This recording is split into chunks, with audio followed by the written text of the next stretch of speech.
మీరు ఎన్ని ఇబ్బందులు పెట్టినా, మీరు ఎన్ని కేసులు పెట్టినా, మీరు ఎన్ని తప్పుడు ప్రచారాలు చేసినా మేము ఎదుర్కొనేదానికి సిద్ధంగా ఉన్నాము. భయపడే ప్రసక్తే లేదు, ఖచ్చితంగా భయపడే ప్రసక్తే లేదు. మీరు ఎన్ని ఇబ్బందులు పెడితే అంత రెట్టింపు ధైర్యంతో ఖచ్చితంగా ఫైట్ బ్యాక్ చేస్తాము.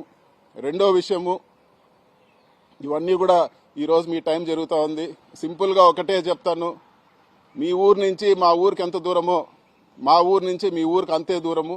ఖచ్చితంగా ఈరోజు అనవసరమైన కేసులు పెట్టి, అనవసరమైన ఇబ్బందులు పెట్టి, అనవసరమైన ఇవి చేస్తే వాస్తవాలు లేకుండా రేపు మీ టైం కూడా వస్తుందని చెప్పి కూడా నేను ఖచ్చితంగా తెలియజేస్తా ఉన్నాను. ఉంటే ఈరోజు సాక్ష్యాధారాలతో చెప్పండి, కేవలం ఈ బురద కొట్టే కార్యక్రమాలు చేయొద్దని చెప్పి కూడా నేను తెలియజేస్తా ఉన్నాను. మీకు సంబంధించిన పేపర్లో పెద్ద పెద్ద పతాక శీర్షికలు రాస్తారు.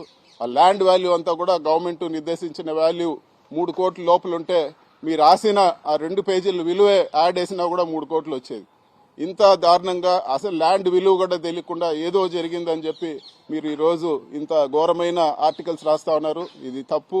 ఖచ్చితంగా అన్నిటికీ ఇప్పటి వరకు సరే ఏదో గవర్నమెంట్ మారిందని ఆలోచన పరిస్థితి ఉంది. ప్రతి దానికి కూడా చేసేదానికి ప్రతి దానికి కూడా ఖచ్చితంగా ఫైట్ బ్యాక్ చేస్తాను.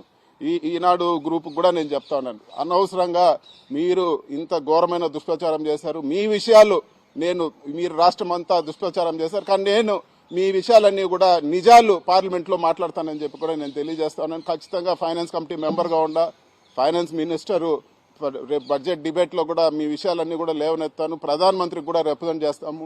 ఇవన్నీ కూడా ఉండవల్లి అరుణ్ కుమార్ పెద్దలు ఉండవల్లి అరుణ్ కుమార్ గారితో కూడా మాట్లాడి ఈ కేసులన్నింటిలో కూడా ఆయనకు తోడ్పాటుగా ఉంటానని చెప్పి కూడా నేను తెలియజేస్తాను. ఇవన్నీ కూడా ఏదో మేము ఏం చేసినా పడుంటారనే భావన ఖచ్చితంగా కనపడతా ఉంది.